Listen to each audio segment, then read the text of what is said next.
I'm now going to review the Antigua Pro 1 alto sax. Now, Antigua have been well known for producing high-level student instruments for some time, but more recently they've moved into the pro market.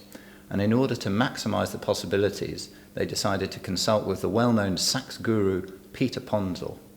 Now, he has been a prolific player and educator throughout his career, but he's also really well known as a collaborator with various sax companies in helping them with design innovations and making improvements to their saxophones. So let's take the Pro 1 alto, and there's plenty to mention with this sax. So the first thing to mention is that there's a completely new neck design. What he's tried to do here is just slightly raise the angle of the neck, lifting it up a little bit. It's particularly more noticeable, I find, on the tenor model, where he's trying to eliminate the idea that the player may compress the neck slightly if the angle's too low. So it's just bringing this up so that it's the optimum angle to allow the best airstream to come through the instrument. Peter also tells us that he uses a brass similar to that being used in some of the French saxes of the 1950s. So he's obviously referring to the Mark VI here. Essentially, there's a slightly higher copper content in the brass, which will give added warmth to the sound. Now, let's look at some of the key features, because one of the features of this saxophone is that it has many features.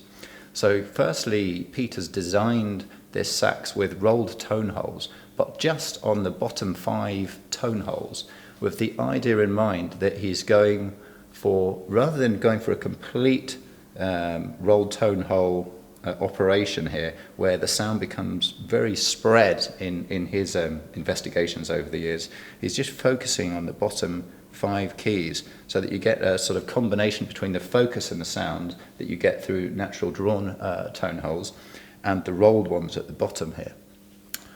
The next big thing to mention, and the most obvious thing to the eye, is this Trident Arm System. It's a very clever design feature. So we've got a regular arm in the middle of these cups that you can see here, here and here, but he's also got 2 outer independent arms, and they basically free float above the cup, but they also have adjustable screws connected to them, which allows your technician to sort of adjust and create the perfect seal, if you like.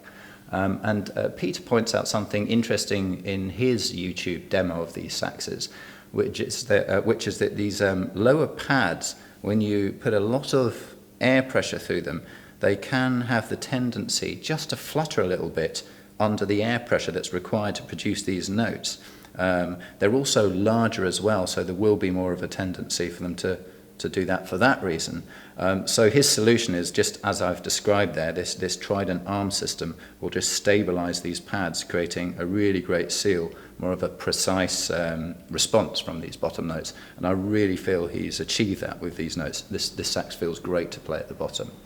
One other sort of key thing that you might notice when you look at this sax, if you know a thing or two about mechanisms, is that he's included this lever that attaches to the G sharp. That basically means that your G sharp key will never stick, which is a real bonus for sax players. I think he's also used this on previous designs. A really handy feature. So tone-wise, for me, the way I feel it comes across is it's nicely spread sound. And again, it must be partly due to these rolled tone holes that we have at the bottom. But I'm sure there's going to be other factors there that we can't really tell just from looking at the sax. It's just the way it is. Secrets in the design process, I suppose.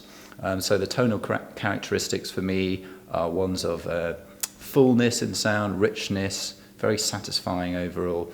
And another key thing for me that I really love about this sax, I touched on it earlier, is its response. Very responsive, particularly at the bottom end, which is a marvelous thing for any saxophone to respond really well on these bottom notes. Again, possibly something to do with the addition of this Trident Arm System and these rolled tone holes. So well done, Peter. Some great innovations there. You've really created a tool that's well worth it, and particularly at the price point that it's at, I think it's a marvelous sax. So come and check it out.